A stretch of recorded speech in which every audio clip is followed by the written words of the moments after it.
मुंबई बाहेर पडणाऱ्या प्रवाशांच्या संख्येत मोठी वाढ झाली आहे। सलग सुट्ट्यांमुळे नागरिक गावी जात आहेत, त्यामुळे एसटी बस 100% आरक्षित झाल्यात। कोकण, गोवा, पश्चिम महाराष्ट्रात जाण्यासाठी प्रवासी गर्दी करतायत।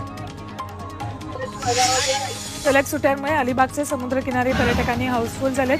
सुट्ट्यांचा आनंद घेण्यासाठी मोठ्या प्रमाणात अलिबागच्या हॉटेल्समध्ये बुकिंग करण्यात आले। तसेच अलिबागमधले बीच पर्यटकांनी हाऊसफुल झाले।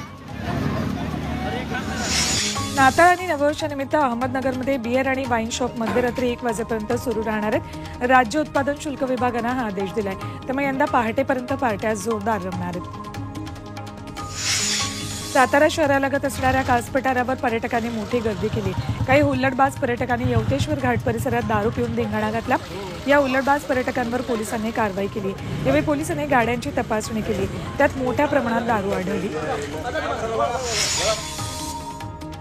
कोरोनाच्या रुग्णसंख्येत पुन्हा वाढ झाली। काल दिवसभरात अमृत नोनी आर्थो प्लस, ये एक प्रूवन फॉर्मूला। इसमें मौजूद नोनी फल के गुण और आयुर्वेदिक जड़ी बूटियां शरीर को जरूरी पोषक तत्व देने के साथ साथ हड्डियों और जोड़ों के घिसने, उनमें होने वाले सूजन और दर्द को रोकने में मदद करता है। दर्द मुक्त जीवन के लिए अमृत नोनी आर्थो प्लस। देशात कोरोनाच्या 752 नव्या रुग्णांची भर पडली, त्यामुळे देशातील कोरोनाच्या ऍक्टिव्ह रुग्णांचा आकडा 3,500 पोहोचलाय। JN1 व्हेरियंटमुळे चिंता वाढली। देशात या नव्या व्हेरियंटचे 22 रुग्ण आढळले। बातमी बीडच्या सभेतून जरांगेंनी भुजबळांना इशारा दिला, तसंच सरकारलाही टोला लगावलाय। आरक्षण मिळू दे, कचका दाखवतो, असा इशारा जरांगेंनी भुजबळांना दिला।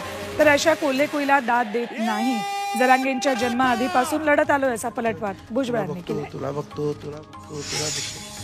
भुजबळांच्याच माणसांनी बीडमध्ये जाळपोळ केली आणि त्याचा डाग मराठ्यांवर लावला, असा आरोप बीडमधल्या सभेत जरांगेंनी केलाय। तर जरांगेंच्या स्मरणशक्तीत थोडी गडबड आहे, असं म्हणत भुजबळांनी पलटवार केलाय। मनोज जरांगेंनी दिलेल्या उपोषणाच्या इशाऱ्यावर मुख्यमंत्री एकनाथ शिंदेंनी प्रतिक्रिया दिली। मनोज जरांगेंवर आंदोलनाची वेळच येणार नाही। 24 तारखेला सुप्रीम कोर्टात तज्ज्ञ वकिलांची फौज उभी करू, अशी प्रतिक्रिया मुख्यमंत्री एकनाथ शिंदेंनी झी 24 तासशी फोनवर बोलताना दिली। मराठा आरक्षणावर सरकारनं दाखल केलेल्या पुनर्विचार याचिकेवर 24 जानेवारीला सुनावणी होईल। सुप्रीम कोर्टाने ही तारीख दिली। सुप्रीम कोर्टानं पुनर्विचार याचिका स्वीकारली असल्याची माहिती याचिकाकर्ते विनोद पाटील यांनी दिली। जरांगेंच्या सभेमुळे बीडमधल्या शाळांना सुट्टी देण्यात आली, त्यावरून भुजबळांनी टीका केली। कोणत्याही सभेसाठी शाळांना सुट्ट्या जाहीर करण्याचं कारण काय, असा सवाल भुजबळांनी केलाय।